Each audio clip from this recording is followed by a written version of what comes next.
अंतर्राष्ट्रीय स्तर पर आयोजित हुई queen of the world beauty प्रतियोगिता 2024 में भारत की 4 बेटियों ने किया भारत का नाम रोशन। जी हां, आपको बता दें कि मिस कैटेगरी में गायत्री दावे ने फर्स्ट रनर अप खिताब जीता। मिसेस कैटेगरी में प्रिया सगी फर्स्ट रनर अप का खिताब जीता।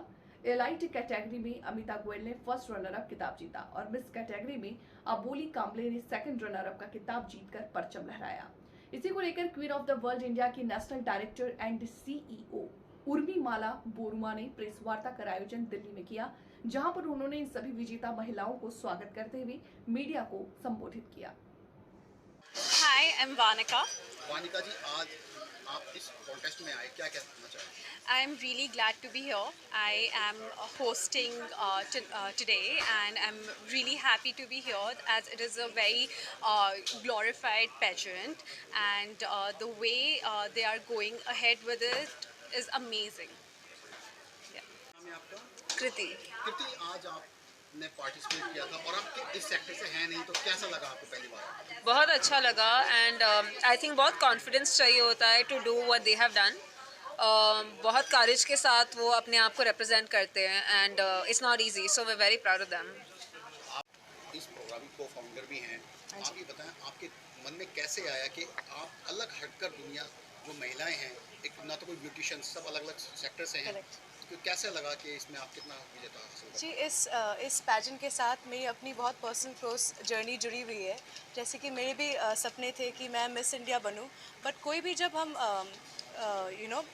नॉर्मल मिस इंडिया में जाते हैं, बहुत सारी रिस्ट्रिक्शंस होते हैं जो कि हमारे कंट्रोल से बाहर होती है, जैसे वेट, कलर, हाइट, ये सब चीज़ें और एज, ये सब चीज़ें बहुत हमारे कंट्रोल के बाहर होती है। बल्कि जो हमारे कंट्रोल में होती है, जो है हार्ड वर्क और टैलेंट, ये चीज़ों को जब हम रेस्ट्रिक्शंस को खोल देते हैं, तो ये चीज़ें जब कंट्रोलेबल चीज़ें काम करते हैं, तब मुझे लगता है कि इंडिया की और सारी औरतें आके पार्टिसिपेट कर सकती है और अपना टैलेंट बिना कोई रिस्ट्रिक्शन के दिखा सकती है। जब मेरा अपना जर्नी मिस इंडिया में पूरा नहीं हो पाया because of different kind of restrictions, मुझे लगा कि मुझे ये चांस जो मुझे नहीं मिला, मुझे बाकी सारी औरतों को देना चाहिए। इसलिए मैंने उर्मी मैम के साथ मिलकर ये पैजेंट को आगे बढ़ाया है और मेरी यही विश रहेगी कि ये पैजेंट दिन ब दिन बढ़ता जाए और सारी औरतें आए और अपने मिस इंडिया बनने का छोटे से जब हर औरत का जो सपना होता है वो पूरा हो। एक मेरा छोटा सा सवाल है, जब महिलाएं आपके पास आती हैं तो वो नॉर्मल सेक्टर से निकल के आती हैं, आप उनके छोटे पंखों को कैसे ऊंची उड़ान देते हैं? आई थिंक जो छोटा सपना होता है मिस इंडिया बनने का, हील्स में चलने का, वो ग्लैमर और ग्लिट्स में रहने का, वो हर एक लड़की के अंदर सपना होता है। वो बस टाइम की बात है कि हम उनकी वो टैलेंट को, उनकी वो इच्छा को कैसे जागरूक कर सके। तो हमारी पैजेंट क्या करती है, उनको वो हर सारी प्लेटफॉर्म देती है और रिसोर्सेज देती है ताकि वो अपने आप को ग्रूम कर पाए और उस स्टेज में दे कैन शाइन। जिस तरह से भारतीय नारियों ने क्वीन ब्यूटी अवार्ड जीता और सम्मानित किया, देश का नाम रोशन किया, और आपकी जो तैयारियां थी उसको लेकर पूरा फॉलो भी किया महिलाओं ने, क्या लगता है कितना गर्व किया? बहुत ज़्यादा गर्व की बात है। इंडिया का जो फ्लैग है उन्होंने बहुत ही ज़्यादा लहराया है यूएस में जाके। सो हम queen of the world India के थ्रू ब्यूटी को रीडिफाइन करना चाहते हैं कि कोई भी महिला अपने कद से, अपने वेट से, अपने कलर से, अपने मैरिटल स्टेटस से, ना कि अपने एज ग्रुप से डिफ़ाइन किया जाए for being called beautiful, but ये बोल के ब्यूटीफुल माना जाए कि उनके अचीवमेंट्स क्या हैं। इसी दौरान हमारे नेशनल पैजेंट में हमने 4 विजेता चुने थे जो बिल्कुल परफेक्ट बैठ रहे थे हमारे इंडिया की जो वुमेन है उनको रिप्रेजेंट करे यूएस में जाके। हमने जम के उनकी ट्रेनिंग कराई है।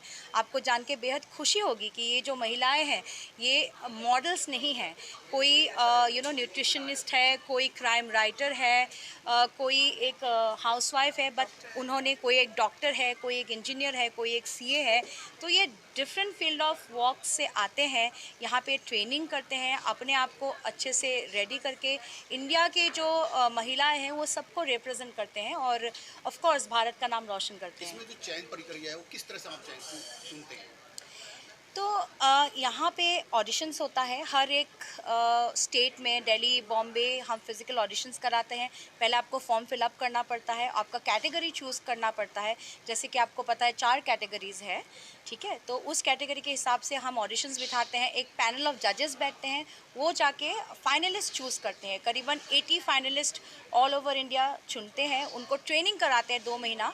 जो ग्रैंड फिनाले होता है उसके पहले हम लोग ट्रेनिंग कराते हैं। जैसे कि मैंने आपको बोला कि हर एक महिला का कोई एक्सपीरियंस नहीं होता है मॉडलिंग और पैजेंट को लेके। हम उनको पैजेंट रेडी करते हैं, उनके लिए करीबन हम लोग को 2 महीना लग जाता है। और एंड में 2 महीने के एंड में हम एक पैजेंट वीक करते हैं, और जिसके दौरान हम एक ग्रैंड फिनाले करके 4 विनर्स को बाहर भेजते हैं, यूएस भेजते हैं।